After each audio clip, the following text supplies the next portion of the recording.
episode of the Because She Can series. I am really, really excited for today's guest because not only is she my friend, but she is a kick butt MBA student right now. She is a future consultant and a former intern at New York Fashion Week. So welcome, Kat Durham. Hey, so excited to be chatting with you. Yeah, I'm so excited to have you. I've been wanting you on for a while.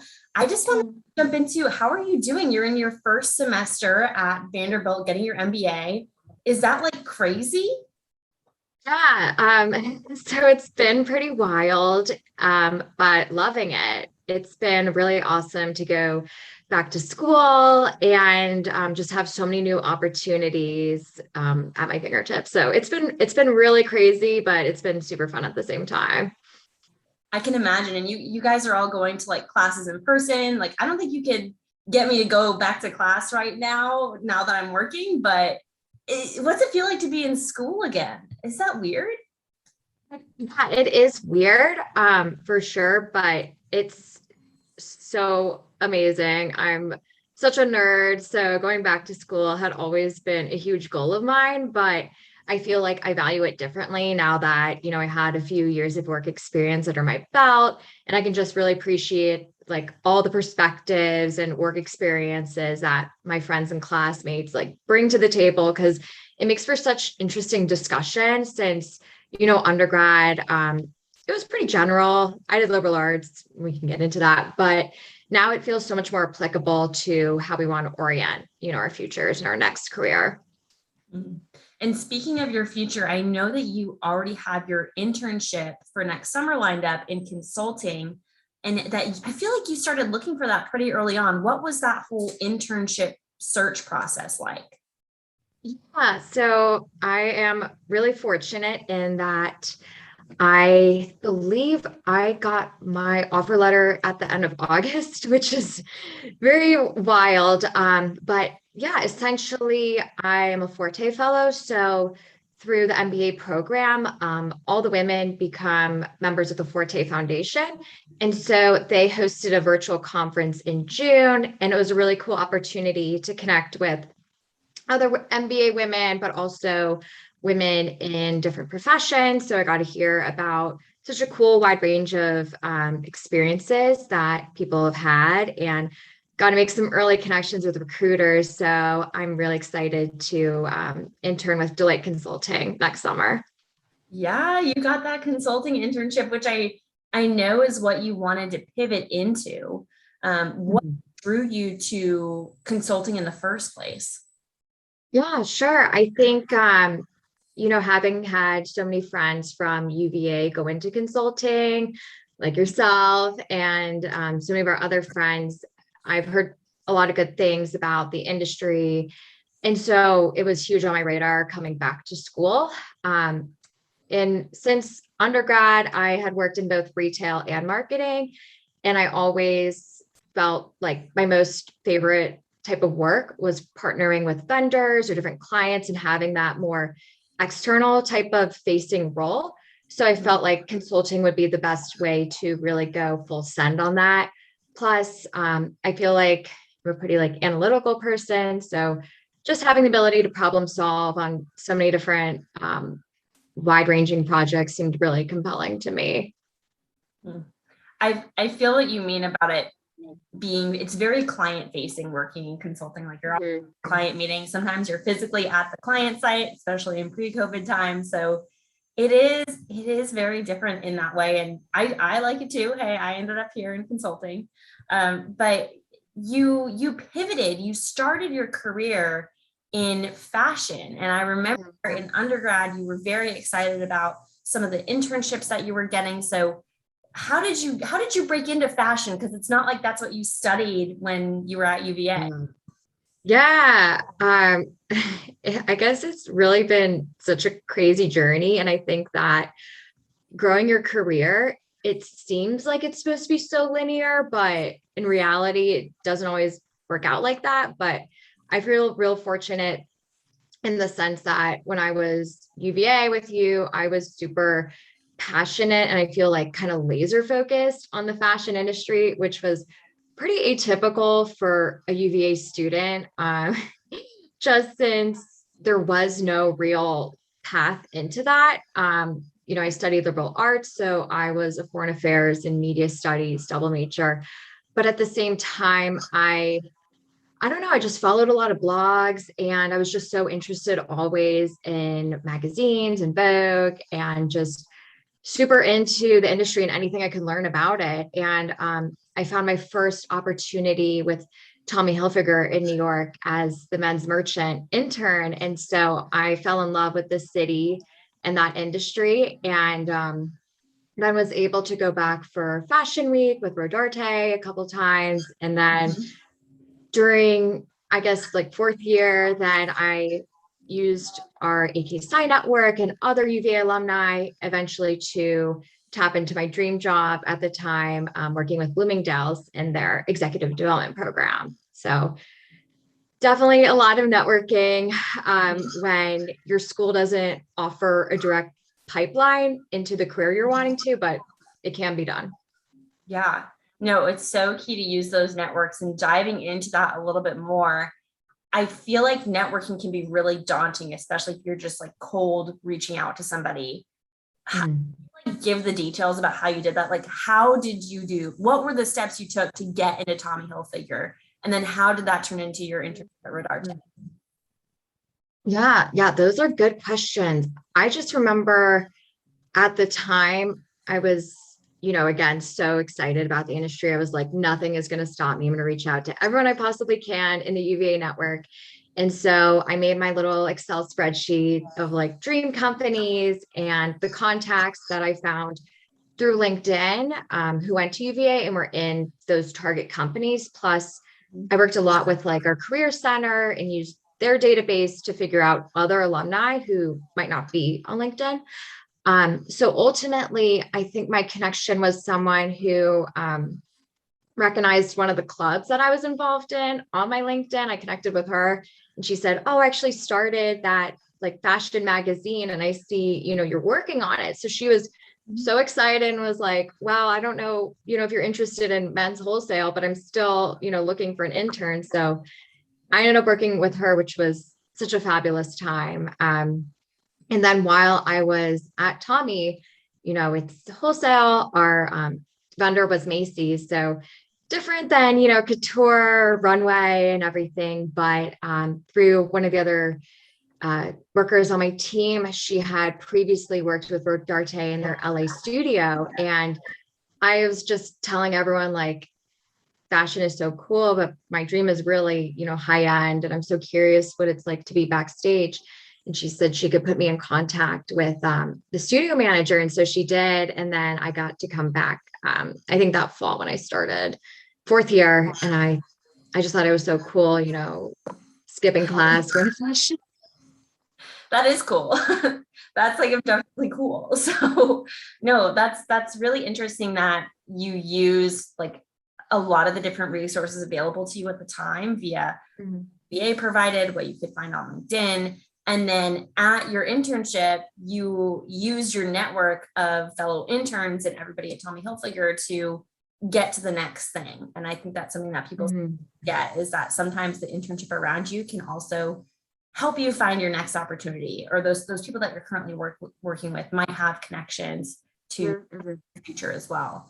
And then you graduated and you started at Bloomingdale's. That was like your dream at the time, right? Like you had always wanted to work in New York City in fashion and you made it happen. What did that feel like when you realized that was going to happen for you? Oh my gosh, it was so cool. I just remember I was over the moon because I'd worked so hard to make it happen. And then when I finally got that call, I was just like, wow, my life has just changed forever. And it was amazing. And I was so excited to start. Dream job out of school. I'd seen Devil Wears Prada way too many times. I just felt like I was right where I wanted to be.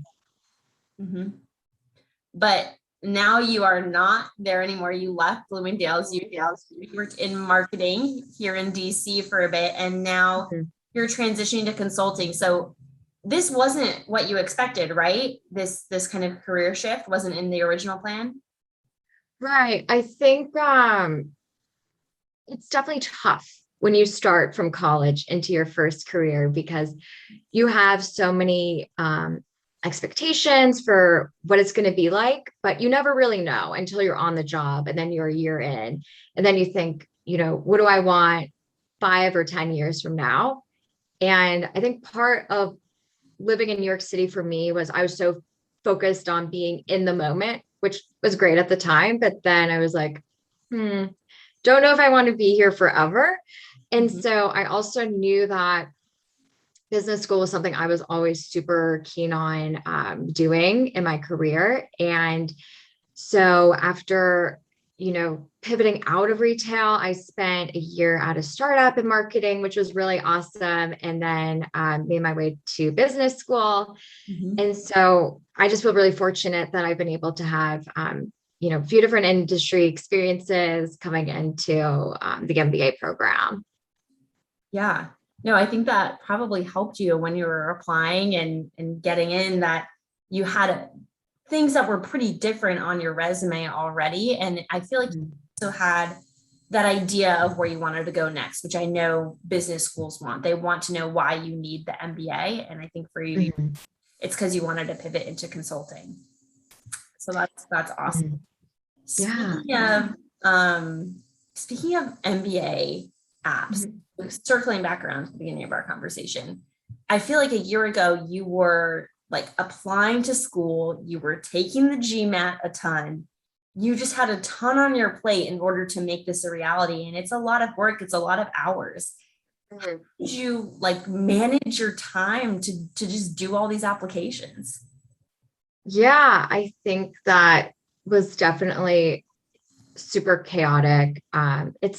It's pretty crazy for everyone. There's like no beating around the bush. It's just, a lot of time. It's a lot of energy, especially with the GMAT. But for me, I really wanted to submit everything round one and just to have it done and signed, sealed, and delivered before the holidays. So I think I submitted everything before December, which was awesome. But I think just having the ability to like plan like long term, and I was just, super cognizant of all the deadlines because every school has totally different deadlines and different things that they need from you. So, as soon as the applications became available, I think in July for most schools, I, really made sure I was organized and setting myself up for success by the time of the deadline. That's fair. That's fair. So you had like some kind of spreadsheet going probably where you were tracking everything or. Yes. I do remember that spreadsheet now. Yeah. Of course.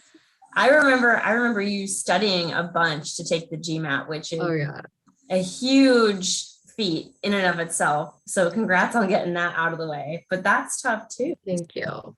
Go back into, I feel like testing after having been out of school for several years, like your brain forgets things. Yeah. I mean, 100%. It was not easy and it's a lot of endurance to go for months, trying to take this test. But then even interestingly, a lot of my classmates now are, realizing too that right now they're like, I haven't even done, an accounting test in years. Like it's just different, like the GMAT's one test, but now we are back in school and we are routinely doing midterms and exams. And we're like, holy cow, this, you have to kind of like retrain yourself to be in that environment and just, think quickly. And the studying, of course, too, is just time consuming, but it's different now. It's definitely different. We have a different perspective on it. And going to grad school is more than just academics. Totally. I feel like there's probably a lot of club other activities to get involved in, or something that you've gotten involved in outside of classes that you have really liked. Yeah, so I'm with a call here, a first year admissions fellow. So different students who are interested in Vanderbilt and going through the application process now can reach out to me if they see that, they're interested in consulting or just anything they see on my profile. So I have different like Zoom calls with students, which is really great. And then what else am I part of? There's the Women's Business Association, which does really great meetups as well as professional series events. They actually hosted one through Deloitte, I think a couple weeks ago on imposter syndrome. So it was a very cool like lunch and learn. So there's no shortage of academic and socially oriented events here. Nice. I feel like imposter syndrome is like a really hot topic right now. I keep hearing it up, but I feel like it's so relevant in consulting. I've felt that sometimes. I'm sure it comes up in classrooms at school. Mhm. Yeah, I feel like it's now a hot topic that we're finally addressing. Yeah, definitely. And I am glad too it's being addressed. And through that discussion, it was interesting to see how many different forms it really kind of manifests through people's different, career paths and even in the classroom, unfortunately, it can, and just any type of team. So it was good to learn a few strategies to navigate around it. Hmm. Do you have like a favorite memory or story from school so far? Or, it could be in the classroom, it could be out of the classroom. Hmm. That is a good question.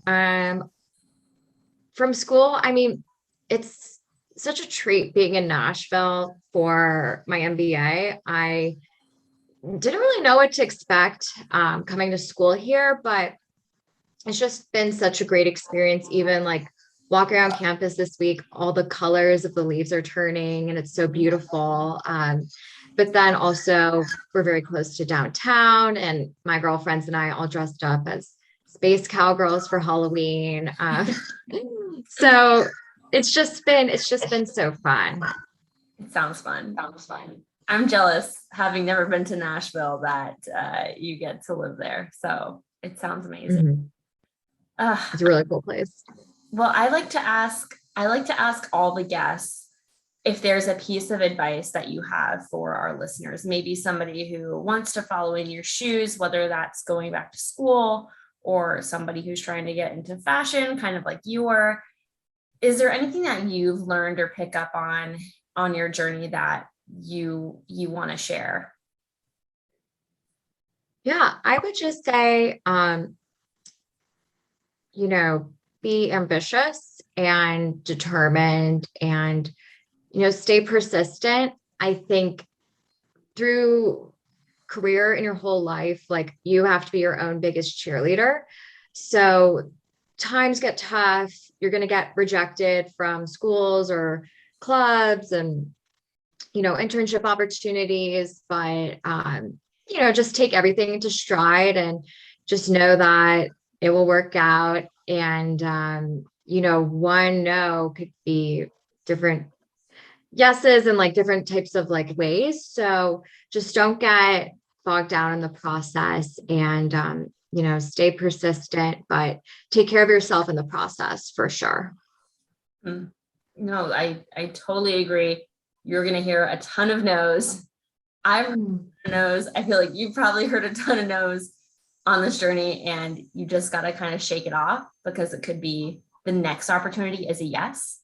Mhm. That no was actually good, because the next opportunity was, Mhm. that's actually happened to me. So Yeah, 100%. And it's tough. It's easier, said than done to just like let it roll off your shoulders. But yeah, everything works out. And again, like things are so not linear, but have just such an interesting way of working out. And I think that's just something like I'm now learning more in like as I get into my late 20s, just how to change that like perspective and not you know, always take things so harsh.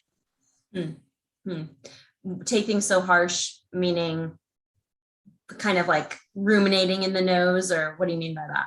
Right. No, exactly.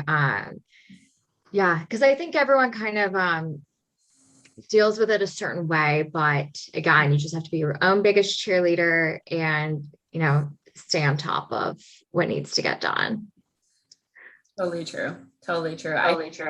can be our worst critics and really tear ourselves down about things, but kind of flipping that on its head and being the one who like is your biggest advocate, that's Mhm. really helpful mentally. Yeah, definitely. And I think too, like when things are challenging, like definitely lean on your friends and your family, because they've always got your back, and I don't know. I think I'm just so grateful for like everyone who's so close and just having gone through like so many ups and downs with like career and school, and especially if you are getting back to school after you've been out for a while, it can make it really challenging. But at least in this program, there's a really good support network. So lean into your support networks, whether that's Mhm. your family, your colleagues, your schoolmates, they're there to support you. Absolutely. I like that. Where can people keep up with you, Kat, and all the fun happenings? You got a lot going on. You're in class, so I'm Yeah, not able to bother you, but how can they kind of keep in touch with you if they want to learn more? sure. I don't know. I guess I haven't really put too much out there to keep up with, but LinkedIn? sure, you can LinkedIn me, slide into those messages. And my boyfriend and I run a Nashville food specific Instagram account. If you'd like to follow that, it is noshing_in_Nashville. Noshing in Nashville. I love Yeah, because it all looks so good. thank you. The Nashville. Yes, there's like limitless places that we want to try. So it is documenting our journey through the city in terms of food. Yum, yum, yum, yum. Well, Mhm. that's kind of all I have for the show today. I really, really appreciate you coming on. It was great to catch up and Yeah. hear all about your journey. I'm so excited for what is next for you, Kat. Oh, thank you, Hannah. This is awesome. And I love this Women Supporting Women series. Yeah, It's really cool. thanks, Kat. All right. Thank you so much, everybody, for tuning in. We'll see you next time. Bye.